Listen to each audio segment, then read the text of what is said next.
Assalamualaikum, selamat pagi, salam sejahtera Asia. Apa khabar kita orang ni? Mana saja kita orang berada? Betul Cik Gas. Gas, apa khabar, sihat? Alhamdulillah, khabar baik. Wali, apa khabar, sihat? Alhamdulillah sihat. Hari ini hari barulah untuk minggu yang baru, hari Isnin.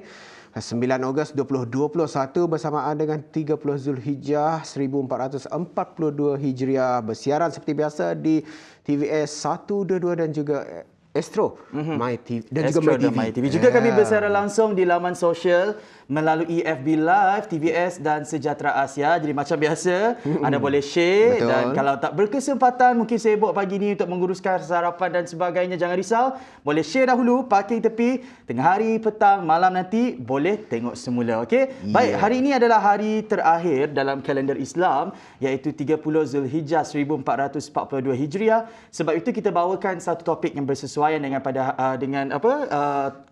hari terakhir dalam kalender Islam pada hari ini.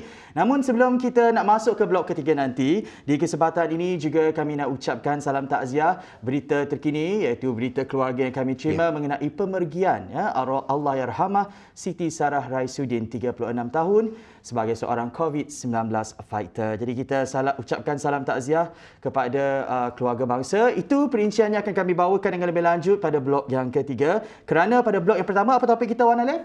Ya. Topik kita hari ini iaitu menghayati erti hijrah yang sebenarnya. Ya, sebab kalau hijrah ni memang kata orang tu sinonim dengan perpindahan ataupun perubahan kita. Jadi yang layak ataupun yang sinonim juga untuk mengupas topik ini bersama-sama dengan kita iaitu tetamu kehormat kita yang Wan Muhammad Mujahid bin Wan Alwi, penolong pegawai hal ehwal Islam Pusat Islam Tun Abang Salahuddin Pitas University Malaysia Sarawak UNIMAS. Assalamualaikum Ustaz. Assalamualaikum. Selamat pagi Ustaz. Alhamdulillah sihat. Alhamdulillah segak berbaju Melayu 3 orang itu. Warna pun dah kacak-kacak, ada warna biru, ada warna biru hitam, ada warna hitam. Lebih kurang lebih kurang. Okey, bila kita bercakap mengenai hijrah ataupun salam ma'al hijrah, yang mana kita tahu penghijrahan ini bukan semata-mata dituntut dari segi fizikal dan lokasi. Dan kalau kita kenang baliklah, ada sikit lagu yang bersesuaian ataupun sangat sinonim dengan sambutan ma'al hijrah. Katanya 1 Muharram, detik permulaan perkiraan tahun Islam hijrah, perpindahan Nabi dan umat Islam dari kota Mekah ke kota Madinah. Namun Ustaz, ada juga setengah pihak yang berpendapat bahawa penghijrahan adalah tidak berlaku tepat pada bulan Muharram. Jadi boleh Ustaz mungkin kongsikan dengan lebih lanjut mengenai kisah penghijrahan umat Islam dahulu, Ustaz? Auzubillahi minasyaitonirrajim. Bismillahirrahmanirrahim. Alhamdulillah wassalatu wassalamu ala Rasulillah wa ala alihi washabbihi wa man walah. Alhamdulillah. Terima kasih kepada Saudara Gas atas soalan itu tadi. Berkenaan dengan hijrah ini, kalau kita lihat kepada fakta Rasulullah sallallahu alaihi wasallam, sebenarnya hijrah Rasulullah sallallahu alaihi wasallam berlaku pada 27 ataupun 26 Safar. 27 ataupun 26 Safar selepas Rasulullah SAW tahun yang ke-14 menjadi nabi ataupun menjadi rasul. Maknanya 14 tahun selepas Rasulullah SAW dilantik menjadi nabi ataupun rasul. Ataupun tarikhnya dalam Masihi adalah lebih kurang 12 ataupun 13 September 622 Masihi. Jadi nak jadikan cerita tentang sejarah hijrah ini memang benarlah, memang saya ada kaitan dengan Muharram, tetapi kalau kita nak perhatikan dalam sejarahnya, kita kena melihat kepada sejarah. Melihat kepada sirah. Bagaimana kalender hijri ataupun kalender hijrah ini ataupun kalender qamari. Bagi kita Islam ini mengikut peredaran bulan, kan? Berbeza dengan Masihi mengikut peredaran matahari. Di mana kalender Hijri Qamari ini telah digunakan pada tahun ke-17 Hijrah. Ketika 4 tahun selepas Sayyidina Umar Khattab menjadi khalifah. Maknanya kalender ini digunakan 17 tahun selepas pada 17 tahun Hijrah. 4 tahun selepas Sayyidina Umar Khattab dilantik menjadi khalifah. Kena kalender itu diusahakan. Antara faktor-faktor sebab mengapa Sayyidina Umar Khattab concern nak menjayakan, nak mengusahakan kalender hijrah tu, antaranya adalah faktor yang pertama. Pernah suatu ketika Abu Musa al-Asy'ari, Gubernur Basrah ketika itu, mengutus surat kepada Sayyidina Umar Khattab mengatakan bahawa surat arahan yang diberikan oleh Sayyidina Umar Khattab tu saya dah tarik. Jadi sukar untuknya melaksanakan arahan. Yang pertama, faktor yang pertama. Kemudian faktor yang kedua adalah dokumen-dokumen kewangan, kan? Dokumen-dokumen kewangan ada tarikh tetapi dia ada tahun. Jadi mungkin akan bermasalah di sudut documentation. Ini adalah antara dua faktor. Dua faktor mengapa Sayyidina Umar Khattab memanggil para sahabat Kemudian mereka berbincang untuk menjayakan projek kalender Hijri itulah. Dan apabila sudah bersua, bermesyuarat dan sebagainya, ada cadangan. Boleh kita nak buat kalender hijrah tu, tapi bila kita nak mulanya? Ya, betul. Bilakah tahun dimulakan kalender hijrah tu? Maka banyak bermacam-macam cadangan daripada para sahabat. Antaranya ada yang madah, kita mulakan kalender hijri itu pada Nabi Muhammad SAW lahir. Ketika kelahiran Nabi Muhammad SAW. Ada yang membangkang kerana ketika kelahiran Nabi SAW pun hari tersebut adalah hari kewafatan baginda sallallahu alaihi wasallam. Maka selepas tu ditapis cadangan dan sebagainya, maka yang dipilih oleh mereka adalah bermulanya kalender hijri ini adalah pada penghijrahan Rasulullah sallallahu alaihi wasallam dari kota Mekah ke kota Madinah. Kemudian timbul lagi persoalan yang lain, saudara Alif. Timbul lagi persoalan lain. Bulan apa yang sepatutnya menjadi bulan yang pertama? Bulan apa yang sepatutnya menjadi bulan pertama? Para sahabat tu alim, para sahabat tu berilmu, maka sampai ke tahap yang tidak memikirkan kalender tersebut. Maka ada yang mencadang kita mulakan pada bulan Ramadan, kerana bulan Ramadan bulan yang suci. Ada yang kata bulan Safar, ada yang mencadangkan bulan Rabiul Awal, kerana bulan Rabiul Awal tu Rasulullah SAW lahir. Namun setelah berbincang dan sebagainya, syura dan sebagainya, maka akhirnya khalifah memilih untuk memilih bulan Muharram menjadi bulan yang pertama. Jadi persoalan timbul, kena bulan Muharram. Kan, kena bulan Muharram. Menurut Al-Mubarakfuri, seorang sejarawan Islam yang terkenal. Ini madah apa?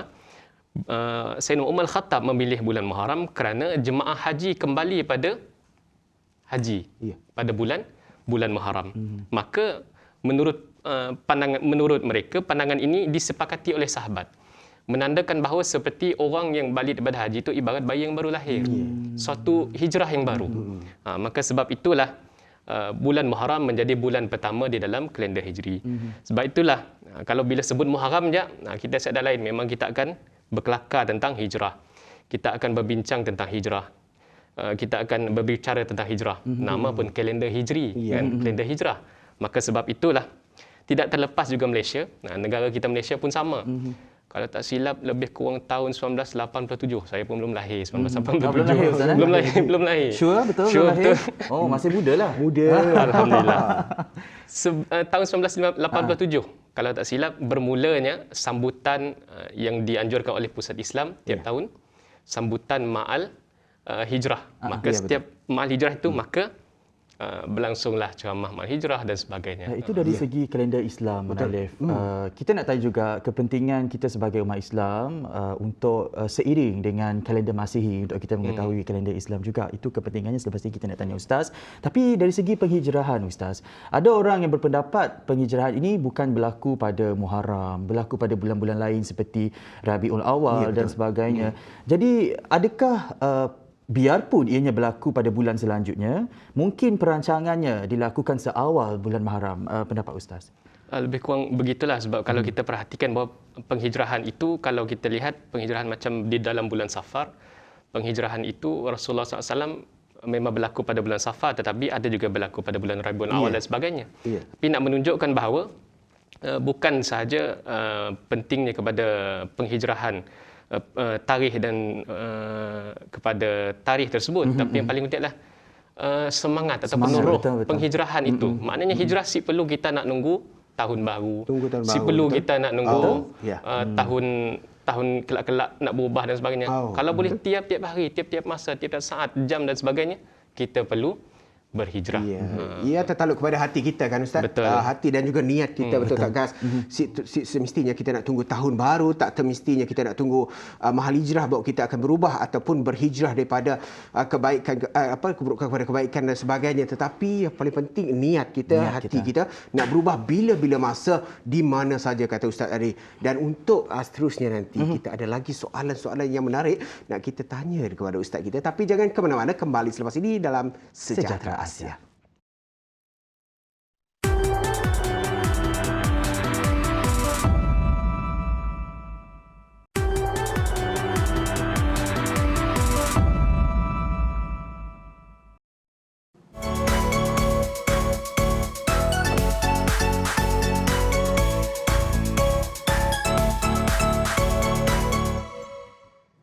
Terima kasih kerana tetap bersiaran bersama kami. 1 jam di Sejahtera Asia khas untuk anda semua, peminat dan juga penonton setia kami. Di mana saja anda berada, terima kasih kami ucapkan. Wow. Betul tak? Kita hargai penonton-penonton kita, guys. Betul. Dan sebab itu juga kami ingin ajak anda untuk sama-sama memeriahkan ruangan kami di FB Live. Boleh tonton kami juga di media sosial di Facebook Sejahtera Asia dan TVS. Baik, Wan Alif. Mungkin soalan seterusnya, tadi kita ada bertanyakan Ustaz mengenai amalan berhijrah kepada sesuatu perkara yang lebih baik bersempena dengan sambutan Ma'al Hijrah ini tidak terhad kepada masa-masa yang tertentu sahaja. Mungkin kalau kita lihat pada hari ini, ramai dalam kalangan kita masih lagi belum memahami definisi hijrah secara keseluruhannya. Yang mana hijrah bukan sahaja merujuk kepada perpindahan fizikal dari satu tempat ke tempat yang lain, malah ia sebenarnya juga merujuk kepada perubahan dari segi sikap individu untuk berubah menjadi seorang yang lebih baik dan sebagainya. Dan apabila kita berbicara mengenai tahun baru, macam Wan Alif, kita mesti ada azam baru, semangat baru dan sebagainya. Tak kira lah kalau kita ikut kalender Masihi ataupun Hijriah. Jadi boleh Ustaz kongsikan bagaimana sebenarnya Ma'al Hijrah ini boleh menjadi satu checkpoint untuk masyarakat kita pada hari ini berubah menjadi lebih baik. Bukan sahaja dari aspek orang kata nak capai cita-cita dan sebagainya. Kalau kita kaitkan dengan pandemik COVID-19, mungkin dari segi kesihatan, Ustaz? Auzubillahiminasyaitonirrajim. Bismillahirrahmanirrahim. Alhamdulillah. Terima kasih kepada saudara Gas atas soalan itu tadi. Sebagaimana yang kita nyatakan bahawa tajuk kita pada hari ini adalah menghayati erti hijrah. Maknanya hayat itu berasal daripada perkataan hidup. Jika kita menghidupkan erti hijrah supaya hijrah itu lebih bermakna. Kita semua hijrah itu sekadar masa yang diberikan oleh Allah SWT itu kita biarkan berlalu begitu sahaja. Kerana hijrah ini, walaupun baginda sallallahu alaihi wasallam mengatakan bahawa la hijrata ba'dal fath, tidak ada hijrah selepas pembukaan kota Mekah. Hadis riwayat Bukhari. Namun menurut ulama yang dimasukkan dalam hijrah ini adalah khusus kepada baginda SAW dan juga para sahabat. Yang namanya hijrah al-makaniyah, hijrah tempat. Tetapi untuk kita, ulama mengatakan bahawa dalam zaman sekarang ini kita boleh melakukan hijrah al-hal, hijrah keadaan. Berubah daripada keadaan yang tidak baik kepada keadaan yang baik, berubah daripada keadaan yang baik kepada yang lebih baik. Keadaan yang lebih baik kepada yang lebih baik. Maknanya hijrah itu sentiasa berlangsung. Kerana bersandarkan kepada hadis Rasulullah sallallahu alaihi wasallam, la tanqati'ul hijratu hatta tanqati'at taubah wa la tanqati'ut taubatu hatta tatlu'ash syamsu min maghribiha. Tidak terputusnya hijrah sehingga terputusnya taubat. Tidak terputusnya taubat sehingga terbitnya matahari daripada barat. Maknanya hijrah itu merupakan salah satu daripada taubat. Maknanya hijrah itu tidak akan terputus dengan melainkan taubat itu juga terputus. Melainkan taubat itu tidak terputus, melainkan bahawa matahari itu terbit daripada barat. Kalau kita lihat kepada yang dimaksud oleh saudara Gas tadi, kita nak hijrah mungkin dari sudut kesihatan dan sebagainya. Mungkin dulu kita hidup dalam keadaan yang tidak sihat. Mungkin dulu sebelum pandemik kita bukan seorang yang na'udzubillah, seorang yang tidak menjaga kesihatan dan sebagainya. Maka menyambut tahun baru ini kita berubah ke arah kehidupan yang lebih sihat. Bukan sahaja menjaga kesihatan tetapi juga menjaga kebersihan. An-nazafatu minal iman. Jadi selaras inilah yang dianjurkan oleh agama kita. Maknanya hijrah kita itu ke arah kebaikan. Dan juga hijrah ini kalau kita nak hayati betul-betul, kita kena hayati maknanya. Apakah makna hijrah? Makna hijrah adalah al-hijrah hiya at-tarak. Hijrah itu meninggalkan. Maksudnya hijrah itu adalah tinggalkan. Selain itu juga hijrah juga memberi makna meninggalkan perbuatan dosa. Sebagaimana dalam surah Al-Mudaththir surah ke-74 ayat ke-5, warujza fahjur. Dan segala kejahatan maka hendaklah engkau jauhi. Maka kita meninggalkan perkara yang buruk, perkara maksiat itu adalah satu hijrah. Dan juga hijrah juga adalah sesuatu yang kita nyatakan bahawa hijrah ini bermaksud menunaikan perintah Allah Subhanahu Wa Taala. Kita tahu bahawa menjaga kesihatan, menjaga kebersihan itu adalah perintah Allah Subhanahu Wa Taala kepada kita. Dalam Al-Quran dinyatakan sebelum solat kita perlu berwuduk dan sebagainya. Bahkan si dapat berwuduk pun kita disuruh bertayamum dan sebagainya. Maka dianjurkan dalam agama Islam. Kerana hijrah itu adalah usaha untuk kita menunaikan perintah Allah. Sebagaimana dalam surah Al-Ankabut, surah ke-29 ayat yang ke-26. Fa'amana lahu Lut wa qala inni muhajirun ila rabbi. Setelah itu Lut beriman kepadanya dan Nabi Ibrahim pun berkata, aku hendak berhijrah kepada Tuhanku. Inni muhajirun ila rabbi. Maknanya hijrah itu adalah merupakan salah satu daripada maksudnya adalah buat apa yang disuruh oleh Allah Subhanahu Wa Taala. Dan selain itu juga saudara Gas dan saudara Alif dinyatakan juga dalam hadis Rasulullah sallallahu alaihi wasallam, wal muhajiru man hajara ma nahallahu an. Dan orang yang berhijrah itu adalah orang yang meninggalkan segala apa yang dilarang oleh Allah SWT. Saya tanya dengan saudara Gas dan saudara Alif, biasa bila kita dengar ittaqullah haqqa tuqatih, kan? Bertakwalah kepada Allah dengan sebenar-benar takwa. Buat apa yang Allah suruh, tinggal apa yang Allah larang. Biasa kita dengar pada hari Jumaat biasa kita dengar. Maknanya di sini orang yang berhijrah itu adalah orang bertakwa kepada Allah Subhanahu Wa Taala. Sebagaimana orang bertakwa ini, orang yang berhijrah ini, apabila nya berhijrah, nya berubah, nya melakukan perkara yang sia-sia. Sebab apa saya madah macamnya? Sebab kalau kita perhatikan kepada hadis Rasulullah sallallahu alaihi wasallam, innaka lan tada'a syai'an lillahi azza wa jal illa baddalakallahu bihi ma huwa khairun laka min. Yang bermaksud sesungguhnya tidaklah engkau meninggalkan sesuatu kerana Allah SWT, kecuali Allah akan menggantikan bagimu yang lebih baik bagimu. Maknanya kita tinggalkan apa yang dilarang oleh Allah Subhanahu wa taala, maka Allah akan membalas dengan sesuatu yang baik. Allah akan memberikan yang terbaik kepada kita. Contoh yang mudah tadi saya nyatakan bahawa orang yang berhijrah adalah orang bertakwa. Bagaimana orang bertakwa itu dinyatakan dalam surah Al-Baqarah ayat 2 hingga 5. Zalikal kitabu la raiba fihi hudal muttaqin. Ayat pertama dalam Al-Quran yang memetik perkataan takwa. Inilah kitab Al-Quran yang tiada syak, tiada keraguan baginya. Yang Al-Quran ini daripada Allah Subhanahu Wa Taala. Hudal lil muttaqin. Petunjuk bagi orang bertakwa. Siapakah orang bertakwa tersebut? Sambung ayat yang seterusnya. Allazina yu'minuna bil ghaibi wa yuqimuna as-salata wa mimma razaqnahum yunfikun. Iaitu mereka yang beriman kepada perkara gaib, mereka yang mendirikan solat dan mereka yang menginfakkan harta ke atas apa yang Allah rezekikan kepada mereka. Sambung lagi kepada ayat yang seterusnya, wallazina yu'minuna bima unzila ilaika wa ma unzila min qablik wa bil akhirati hum yuqinun. Dan mereka ini beriman kepada Al-Quran yang diturunkan kepada engkau Muhammad, dan juga beriman kepada kitab yang diturunkan orang terdahulu, dan juga mereka yakin kepada hari akhirat. Dan akhir sekali ayat yang kelima tu Allah Subhanahu Wa Taala memberi balasan kepada orang takwa ini, ulaika ala hudam mir rabbihim wa ulaika humul muflihun. Mereka ini sentiasa tetap mendapat petunjuk daripada Allah Subhanahu Wa Taala, dan mereka ini dalam kalangan orang-orang yang berjaya. Ya. Dan seperti biasa Ustaz, kita sebagai umat Islam, perubahan kepada sesuatu yang lebih baik bukanlah menunggu seperti yang Ustaz cakap tadi masanya ataupun tempatnya, sebaiknya pada setiap masa. Betul tak Ustaz? Namun kita sekarang berada dalam keadaan yang cukup selesa, tidak mampu berhijrah atas nama kebaikan. Apakah kita ni, telinga kita ni tuli, mata kita ni buta Ustaz, ataupun anggota kita lumpuh ataupun cacat? Boleh Ustaz cerahkan, buat pencerahan sedikitlah. Kalau kita perhatikan bahawa hijrah ini sebagaimana yang ditanya oleh saudara Alif tadi, hijrah ini sebenarnya bermula dari diri kita. Dan kadang-kadang hijrah kita hanya bersandar kepada luaran semata-mata. Kita anggap hidup kita dah kaya, okeylah, relax brother, relax. Kita rasa kita telah berada dalam kesenangan. Rahmat Allah Datuk buat aku kaya, tapi dalam masa yang sama kita asyik solat. Dalam masa yang sama kita asyik puasa. Dalam masa yang sama kita leka dengan kesihatan yang Allah berikan kepada kita. Sedangkan kalau kita perhatikan hijrah ini bukan semata-mata luaran, tetapi juga dalaman.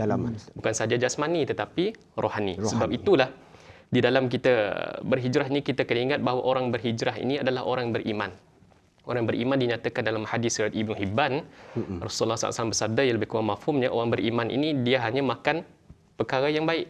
Kita tahu lebah makan madu, makan benda yang baik.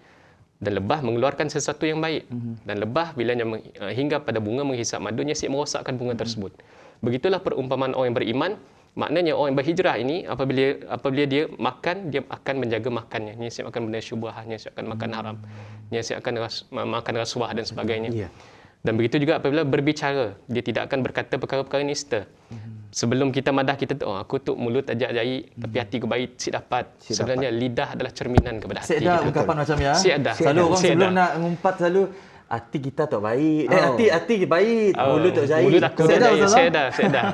Lidah cerminan kepada hati. Betul. Dan itulah penghijrahan ini adalah satu transisi yang sangat orang kata penting dalam hidup kita untuk kata Ustaz tadi, daripada sesuatu yang tidak baik menjadi baik, daripada satu perkara yang baik menjadi lebih baik, kalau dah baik lebih baik lagi. Tapi cabarannya adalah bagaimana kita nak memastikan konsistensi dalam penghijrahan. Seperti contoh, ada orang mualif yang terikut-ikut dengan golongan selebriti dan artis. Contohnya artis ni pakai tudung dan sebagainya, mereka berhijrah. Tapi ada keadaan bila artis tu tidak lagi menyarungkan hijab dan sebagainya, iman mereka mula tergugat, konsistensi itu mula terjejas. Jadi selepas ini, baik dalam apa sahaja bidang, kita nak pastikan penghijrahan kita itu konsisten, dan konsistensi itulah yang kita nak supaya kita dapat mencapai kecemerlangan dalam hidup kita.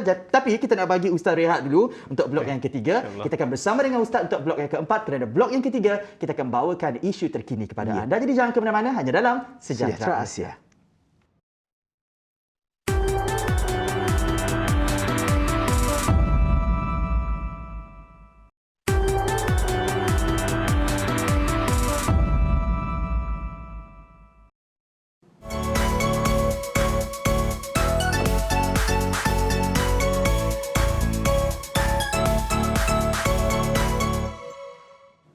Kembali lagi dalam Sejahtera Asia bersama dengan saya, Ghazali Zawi dan Wan Alif. Kita masih lagi berbicara mengenai topik Ma'al Hijrah, tapi kita rehat kejap. Kita akan sambung untuk blok yang keempat dan blok yang kelima nanti.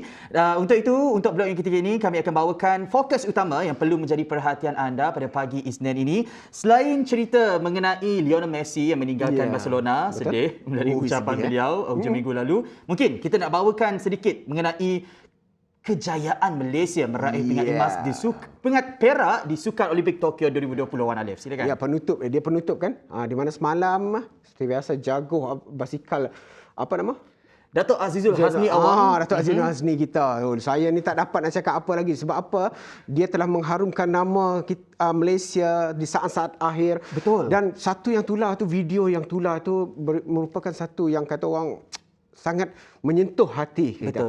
Sehingga ayah dia dikatakan stroke dan sebagainya, tetapi semangat dia untuk memperjuangkan negara sehingga ke tahap yang boleh kata orang membanggakan seluruh rakyat Malaysia, dan dialah hero sebenar-benar. Dan melalui video itu juga beliau dikejutkan dengan berita gembira mengenai isterinya yang mengandung anak yang ketiga. Dan lawan pingat yang diharapkan akhirnya menjelma menerusi jago trek negara ini apabila Datuk Azizul semalam Wan Alif berjaya menghadiahkan pingat perak dalam acara Kirin Sukan Olimpik Tokyo 2020. Ini sekaligus memperbaiki pingat gangsa yang dimilikinya pada Rio 2016. Pingat emas dimenangi oleh pelumba Britain Jason Kenny, sekaligus mempertahankan pingat yang dimenanginya pada Sukan Olimpik Rio 2016. Manakala pelumba Belanda Harry Lavrison memenangi pingat gangsa yang pernah diperoleh oleh Datuk Azizul Hasni Awang pada Sukan Olimpik Rio 2016. Kalau kita menonton acara Kirin semalam kan, memang sangat sengit. Pada peringkat suku akhir dan separuh akhir, Datuk Azizul mendahului di tempat pertama. Memang betul lah kata Datuk Azizul selepas beliau gagal mara untuk peroleh pingat bagi saingan pecut individu pada Khamis minggu lepas. Kata beliau mahu simpan tenaga untuk acara Kirin, dan terbukti beliau berjaya menghadiahkan pingat perak buat Malaysia. Tahniah kami ucapkan kepada semalam juga kejayaan beliau juga mendapat perhatian Ketua Kontingen Malaysia CDM Datuk Lee Chong Wei yang mengucapkan tahniah dan syabaslah kepada pelumba berbasikal trek negara Datuk Azizul Hasni Awang apabila berjaya menghadiahkan pingat orang yang susah lah. Betul. Bukan semua dapat sampai ke tahap kiranya setanding lah dengan Datuk Lee Chong Wei lah. Betul. Malah menurut Datuk Lee Chong Wei sendiri menganggap The Rocketman berusia 33 tahun itu sebagai adiknya sendiri.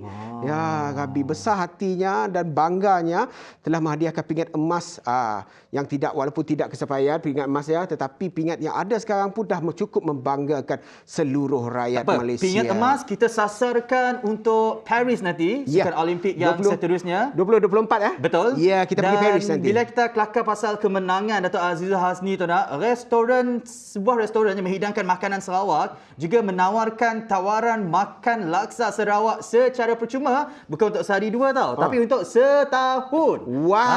Untuk Datuk Azizul Hasni Awang. Itulah semangat yang kami nak daripada atlet negara dalam terus memartabatkan negara ke peringkat yang lebih tinggi. Juga Wan Alif, tidak lupa untuk kita ucap syabas dan tahniah kepada Muhammad Shah Firdaus Sahrom kerana biarpun cedera, namun beliau kalau kita lihat semalam tetap memberikan yang terbaik, namun gagal mara ke peringkat separuh akhir. Apapun kita harapkan agar sukan basikal trek negara terus cemerlang pada Olimpik akan datang, dan pastinya di Paris nanti Ya, termasuk betul. pada Lela. Siapa lagi?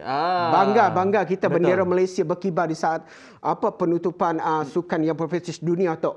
Betul sih guys. Sangat best. Bangga. Kelak kita boleh malah live di Paris kelak. InsyaAllah. Amin. Okey, seterusnya. Okey. Itu di Tokyo. Sekarang kita balik ke bumi Kenyalang. Sarawak kita. Apa cerita? Sarawak United tumpaskan Kelantan FC 3-1. Wow. Bangga juga kita. Sekarang Sarawak United FC, SUFC berjaya memanfaatkan kelebihan beraksi di laman sendiri selepas mengalahkan Kelantan FC 3-1 dalam kempen Liga Premier 2021 di Stadium Negeri Petra Jaya pada hari Sabtu malamnya. Dan kejayaan itu membolehkan SUFC mengumpul 27 mata untuk berada di kedudukan ketiga selepas mengharungi 13 perlawanan setakat ini. Sementara itu, penolong ketua jurulatih SUFC, Muhammad Sharif Hamid pada sidang medianya berpuas hati dengan persembahan pemain-pemainnya. Nampaknya di situ walaupun pandemik, walaupun dalam situasi COVID-19, maksudnya kita masih ada tenaga, masih ada semangat lagi untuk menyumbang bakti terutama pada diri sendiri, betul, negara dan juga keluarga kita. Dan sekarang kita bersaing menurut penolong ketua jurulatih juga, sekarang kita kena bersaing dengan pasukan teratas liga. Kita harus menang 3 mata tempat sendiri kerana kita tidak mahu tercicir di mata ketika beraksi di tempat sendiri. Kerana pada hari Rabu ini, iaitu pada 11 Ogos. 11 Ogos. Ya, 11 Kalau tak Ogos. silap, boleh semak lagi di media sosial dan sebagainya. Iaitu pada hari Rabu, anak-anak buah Ilavarasan ini dijadualkan menentang Selangor FC2 juga di Kuching, Sarawak. Jadi sama-sama kita lontarkan semangat kita untuk sukan bola sepak di negeri kita supaya terus dapat mara ke peringkat yang seterusnya. Okey? Seterusnya mengenai kelonggaran Wan Alif. Buat suami isteri jarak jauh untuk merentas negeri. Ini berita baik sebenarnya kerana menurut Perdana Menteri Tan Sri Muhyiddin semalam, kebenaran diberikan kepada pasangan suami isteri jarak jauh yang telah mendapat vaksin lengkap untuk merentas daerah atau negeri bagi bertemu pasangan masing-masing. Malahan ibu bapa yang telah lengkap vaksin turut dibenarkan berjumpa dengan anak-anak yang berusia di bawah 18 tahun. Saya kira selain kelonggaran ini dapat mengubat kerinduan pasangan jarak jauh dan anak-anak di bawah umur 18 tahun ini, ia juga pada masa yang sama serba sedikit dapat merancakkan semula aktiviti penerbangan yang telah terjejas sebelum ini. Bahkan aktiviti solat di masjid dan surau juga dibenarkan bagi jemaah yang telah menerima vaksin lengkap. Namun, perlu diingatkan bahawa tanpa pematuhan SOP yang lengkap, menurut Tan Sri Muhyiddin Yassin, kerajaan tidak akan teragak-agak untuk menarik semula kemudahan yang telah diberikan kepada individu yang telah lengkap vaksinasi ini. Apa maksud individu lengkap vaksin? Maksudnya untuk mereka yang mengambil vaksin Pfizer, AstraZeneca dan juga Sinovac, mereka perlu menunggu sehingga 14 hari selepas dos yang kedua. Manakala untuk suntikan vaksin yang 1 dos sahaja seperti Johnson & Johnson, mereka perlu menunggu sekitar 28 hari barulah mereka dikira sebagai individu lengkap vaksin COVID-19. Ya, betul. Seterusnya perincian Wan Alif ada lagi? Okey, perincian yang terakhir untuk saya bawakan iaitu SOP yang tular di media sosial daripada KKM tidak dipraktik di Sarawak.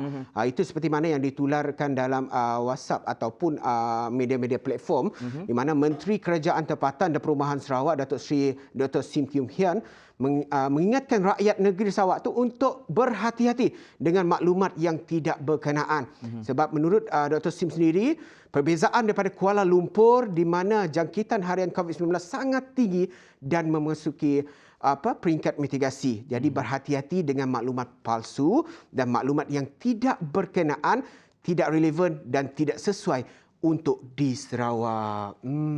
Jadi apa-apa pun kita mesti ada platform yang terbaik. Kita ada Jabatan Pengurusan Bencana Negeri Sarawak yang pasti akan menyalurkan info-info yang penting khas dan buat kita sendiri semua. sebagai masyarakat yang bertanggungjawab, tak pasti Jangan kongsi. Okey, sekarang kita nak bawakan status terkini COVID-19 Malaysia semalam. Kes sembuh yang dicatatkan adalah 17,055, manakala kes baharu positif yang dicatatkan sedikit rendah berbanding angka tertinggi pada 6 Ogos yang lalu, iaitu sebanyak 20,000 dan ke atas. Kerana semalam mencatatkan kes baru positif 18,688 kes. Dan ini menjadikan jumlah positif di seluruh Malaysia adalah 1,262,540 kes. Kes kematian dicatatkan adalah sebanyak 360 kes dan ini menjadikan jumlah kes kematian di seluruh Malaysia setakat ini adalah 10,749 kes. Dengar-dengar di Sarawak, alhamdulillah tiada kematian. Tiada kematian. Dan semalam Sarawak merekodkan 581 kes positif COVID-19 dan menjadikan jumlah kumulatif meningkat kepada 73,226 kes. Seperti biasa, Kuching menjadikan kawasan ataupun zon yang tertinggi mencatatkan kes positif iaitu 263, diikuti Serian 84, Seri Aman 42, Samarahan 33 dan juga Baut 30 kes. Daripada jumlah kes harian tersebut, 67 adalah bergejala manakala 514 tidak bergejala, guys. Dan ada 3 kes daripada saringan pulang daripada negeri-negeri di seluruh Malaysia dan juga ada 3 kes yang pulang ataupun masuk daripada pintu luar negara kita. Jadi kita sentiasa tingkatkan SOP dan semalam juga tiada kematian yang berlaku. Terima kasih kepada COVID-19, orang Sarawak kita kerana tetap jaga SOP, tingkatkan. Kalau kita boleh menang, kita pasti boleh hapuskan COVID-19. Kita ada pepatah orang macam biasa kami katakan, kalau kita layak, mungkin kita leka, mungkin kita ambil enteng macam mana, kes tetap naik. Dan COVID-19 is real. Yang mana kami juga nak kabarkan kepada anda pemergian penyanyi terkenal Siti Sarah Raisuddin, 36 tahun, yang telah meninggal dunia disebabkan oleh COVID-19 selepas melahirkan anak yang keempat. Siti Sarah telah sebelum ini mendapatkan rawatan di Hospital Chancellor Tuanku Muhriz HCTM Universiti Kebangsaan Malaysia UKM. Allah yarhamah, meninggalkan suaminya Syuib Sepatu dan juga 4 orang anak, iaitu Uwais Al-Qarni 10 tahun, Zahira Talita Zahra 8 tahun, Arik Matin 6 tahun dan baru sahaja dilahirkan iaitu Ayash Afan. Dan menurut Allah yarhamah Siti Sarah dan suaminya Syuib Sepatu, Siti Sarah ni nakkan sangat nama anaknya Ayash Afan yang bermaksud bekerja keras, cerdik dan pandai. Namun apakan daya, Allah yarhamah, ibunya telah pergi meninggalkan kita pada jam sekitar 5.13 pagi tadi. Dan penyanyi yang terkenal dengan lagu Kesetiaan ini memang seorang yang baiklah. Betul. Seorang yang suka buat konten di social media dan sebagainya, seorang yang rendah diri, dan saya harapkan agar Allah yarhamah terus ditempatkan dalam kalangan orang yang beriman di sana. Betul? Dan pastinya sebelum kita berhenti rehat, apa kata kita saksikan VT ini dan sedekahkan Al-Fatihah bersama-sama. Al-Fatihah. Bismillahirrahmanirrahim. Alhamdulillahi Rabbil Alamin. Ar-Rahmanir Rahim. Malik Yawmiddin. Iyyaka na'budu wa iyyaka nasta'in.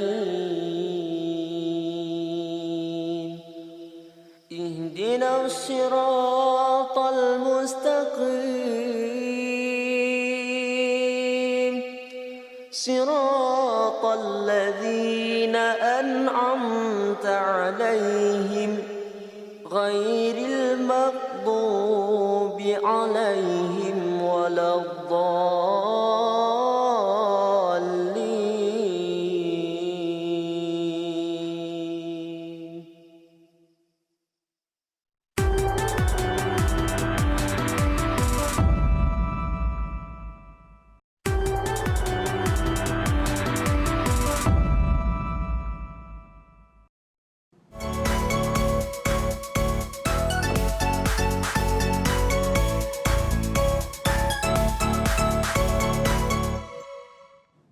Kita yang hidup ni kena semangat menjalani kehidupan kita dan jadikan pemergian mereka yang telah pergi lebih-lebih lagi pada musim pandemik COVID-19 ini sebagai satu pengajaran buat kita untuk menjaga kesihatan.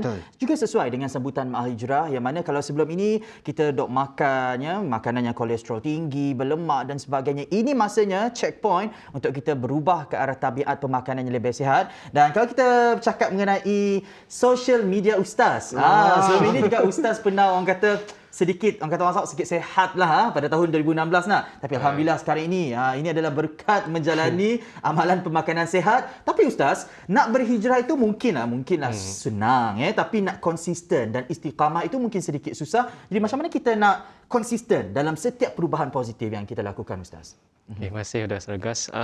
Berkenaan tentang konsisten istiqamah. Istiqamah kan berterusan. Musik berterusan namanya istirahat. Istirahat.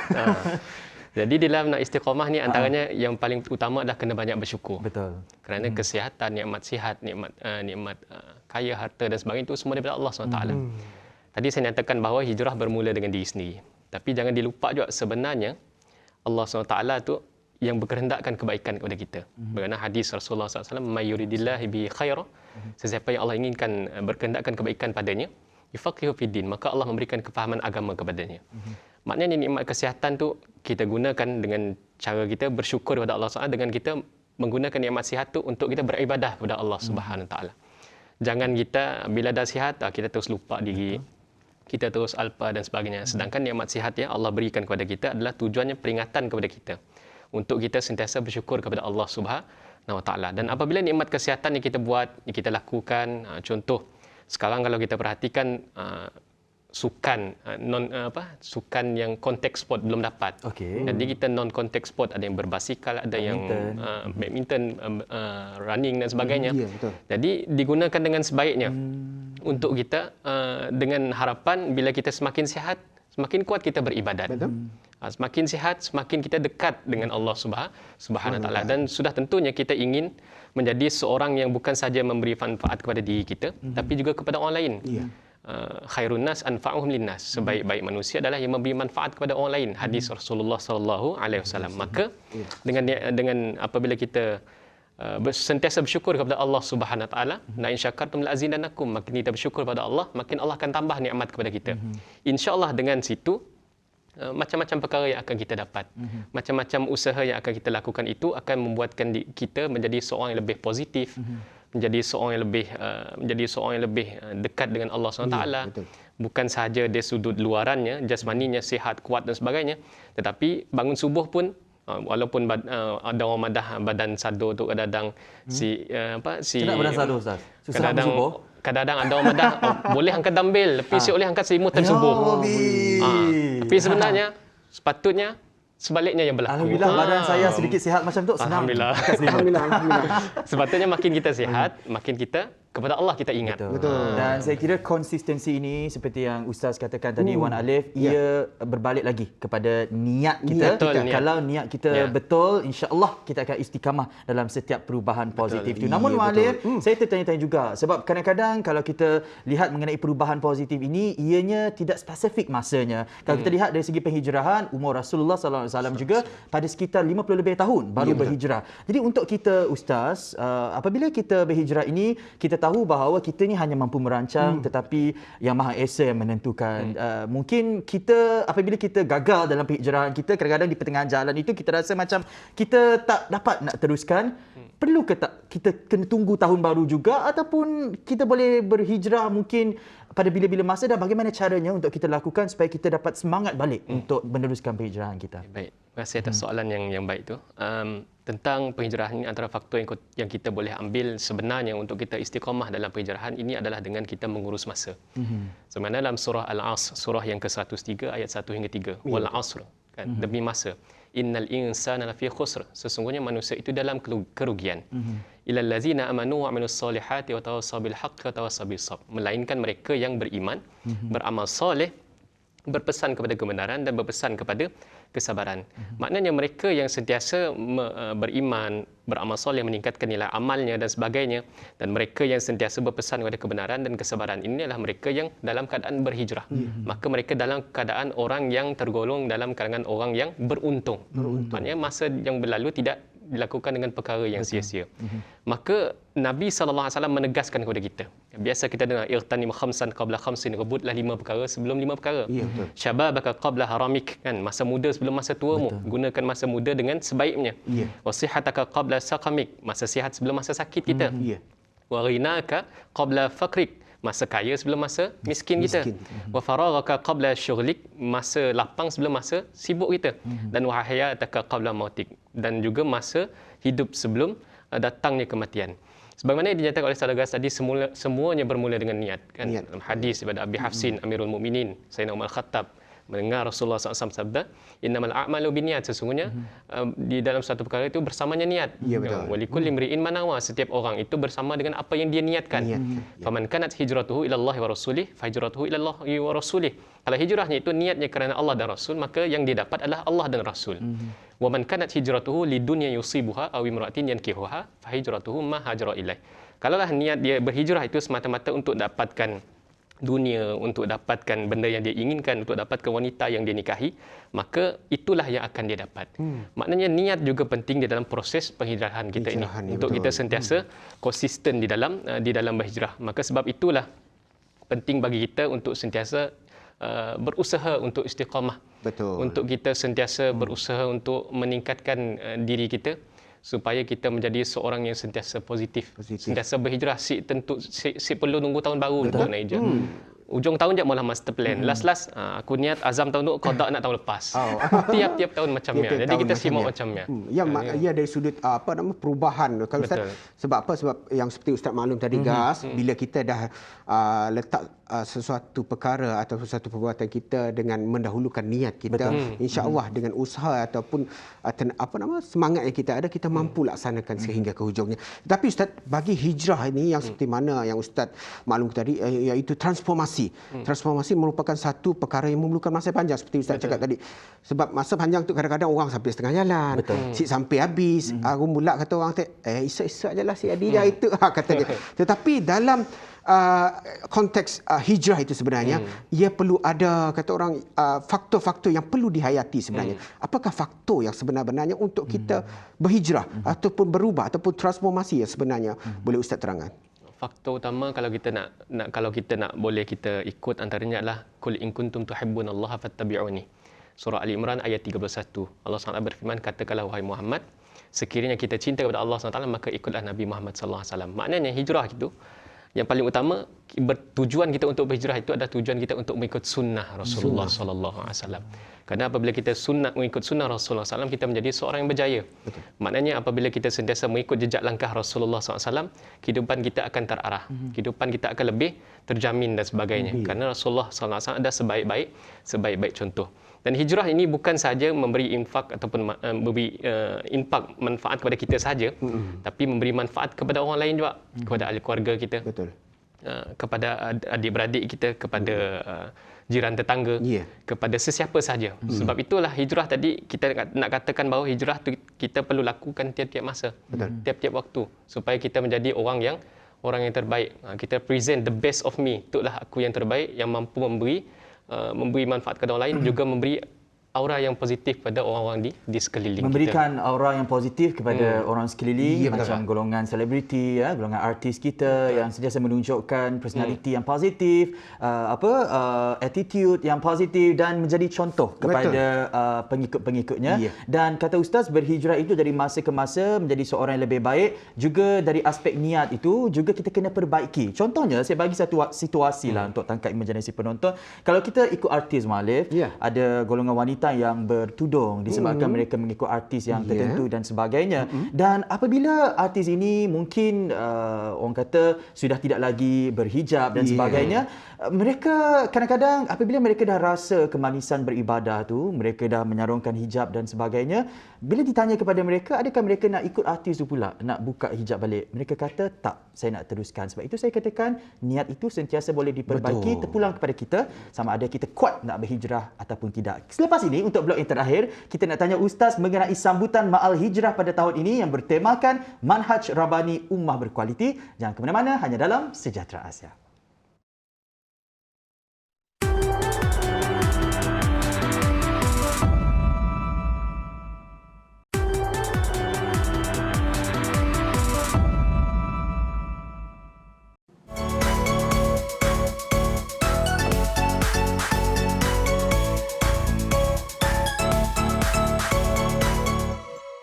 Alhamdulillah kembali bersama kami di Sejahtera Asia. Terima kasih kerana anda sentiasa bersama kami sehingga ke penghujung. Kita dah berada di blok terakhir. Sayang asalnya kita rindu dengan Ustaz Kelakar. Alif, sambutan Mahijrah, tak lama lagi maghrib ni kita akan masuk 1 Muharram kan? Ya. Apa azam tahun baru Alif? Azam tahun baru.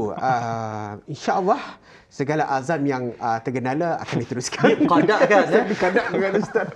Tak dapat nak bagi tahu kat sini lah. Kita masih lagi bersama dengan tetamu kita. Ustaz, mengenai penghijrahan ini yang mana kita tahu bahawa ianya satu proses yang bukannya mudah untuk kita lakukan dan memerlukan satu konsistensi dan istiqamah yang tetap. Tapi apabila kita berbicara mengenai sambutan pada tahun ini, tak dapat nak sambut secara beramai-ramai seperti tahun-tahun sebelum ini, dan tahun ini bertemakan manhaj Rabbani Ummah Berkualiti. Walaupun kita tak dapat sambut beramai-ramai ni macam sebelum ini, namun apa yang kita boleh belajar daripada sambutan Ma'al Hijrah pada musim pandemik kali ini, Ustaz?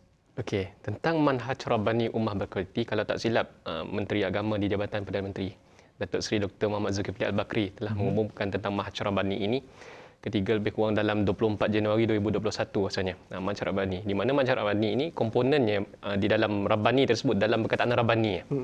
Yang pertama rahmat, kemudian aman, RA, B bertuhan, kemudian bakti, kemudian adil, nurani dan juga insani. Ini yang diterapkan di dalam manhaj Rabbani ini. Dan juga 3 perkara yang ditekankan oleh Menteri Dr. Zulkifli Al-Bakri dinyatakan adalah tentang keilmuan, sakafah, keilmuan. Kemudian rohaniyah, kerohanian, dan dia adalah dakwah, aktivisme.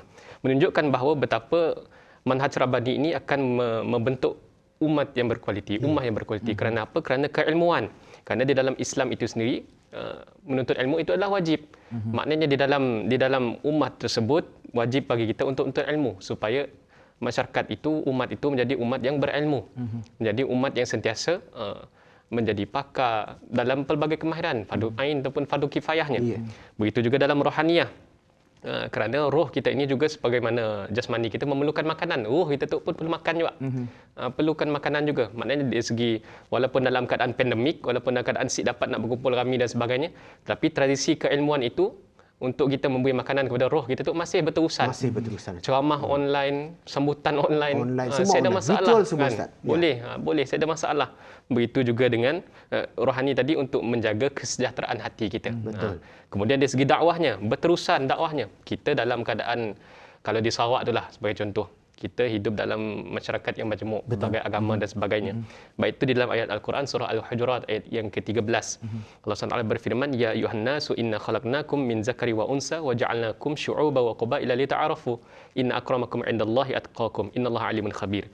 Wahai manusia, sesungguhnya kami telah menciptakan kamu dari seorang laki-laki dan perempuan. Dan kemudian kami jadikan kamu berbangsa-bangsa dan bersuku-suku. Untuk apa? Agar kamu berkenal-kenalan, saling mengenali.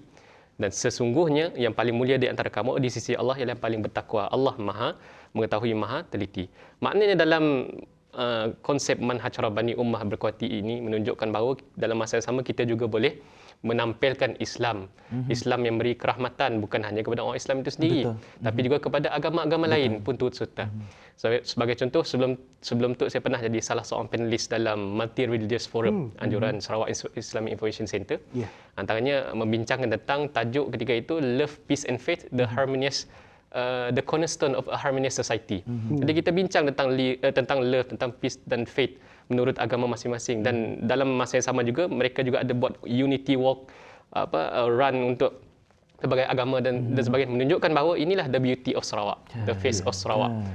Contoh yang mudah juga, contoh hidup lah, bahasa mudah kita. Kalau kita di Miri, di Miri contoh Gereja Good Shepherd dan juga Masjid An-Naim Lutong di Miri. Lama dah si ke Miri. Oh, Miri kan? Bukan, kami pernah bekerja di Miri, di IKBN Miri. Jadi apabila hari Jumaat, gereja akan buka parking untuk masjid sebab bersebelahan. Tembok berpisah. Jawatan kuasa pun ada yang sama sekolah dulu. Jadi apabila hari Jumaat, parking buka untuk gereja buka parking untuk jemaah masjid. Apabila hari Ahad, masjid buka parking untuk sidak penganut gereja. Jadi itulah the face of Sarawak yang patut kita angkat. The beauty of Sarawak yang boleh kita ambil daripada Manhaj Rabbani ummah berkualiti itu tadi. Wallahu a'lam. Indah sekali kan perpaduan di Sarawak ni. Betul. Indahnya perpaduan itu sendiri Gas, dan dapat kita lihat di seluruh seantero pelosok Borneo kita. Semuanya berbilang kaum, agama, hidup toleransi dan juga aman damai. Kesimpulannya Ustaz, kita sudah berakhir di sini Ustaz. Semoga dengan kedatangan tahun baru 1443 Hijrah ini, kita sebagai umat Islam dapat melaksanakan tuntutan hijrah yang sebenar. Semoga semua peristiwa dan kehendak dengan keizinan Allah Subhanahu Wa Taala. Semoga dengan apa yang berlaku pada hari ini mentransformasikan diri kita agar berhijrah kepada kehidupan yang lebih baik dan dalam lingkungan rahmat serta keredaan Allah Subhanahu Wa Taala. Jadi akhir kalam kita pada hari ini, kita nak berselawat bersama-sama Ustaz sebagai mengakhiri sejahtera Asia khas sempena sambutan Ma'al Hijrah 1443 Hijriah. Allahumma salli ala sayyidina sallallahu ala Muhammad sallallahu alaihi wasallam sallallahu ala Muhammad sallallahu alaihi wasallam. Ya Nabi salam alaika, Ya Rasul salam alaika, Ya Habibi salam alaika, salawatullah alaika, sallallahu ala Muhammad sallallahu alaihi wasallam sallallahu ala Muhammad sallallahu alaihi wasallam. Allahumma salli wa sallim. Alhamdulillah, terima kasih Ustaz kerana sudi berada dengan kita pada hari ini. Alhamdulillah, semoga kita berjumpa lagi dari Mekah ke Kota Madinah. Umat Islam melangkah penghijrahan. Hijrah lambang perpaduan ummah bersatu hati membentuk perpaduan. Saya Wan Alif dan juga saya Ghazali Zawi. Sampai kita berjumpa lagi petang ini bersama dengan saya untuk sambutan Ma'al Hijrah peringkat negeri Sarawak. Jangan lupa jam 6.15 petang.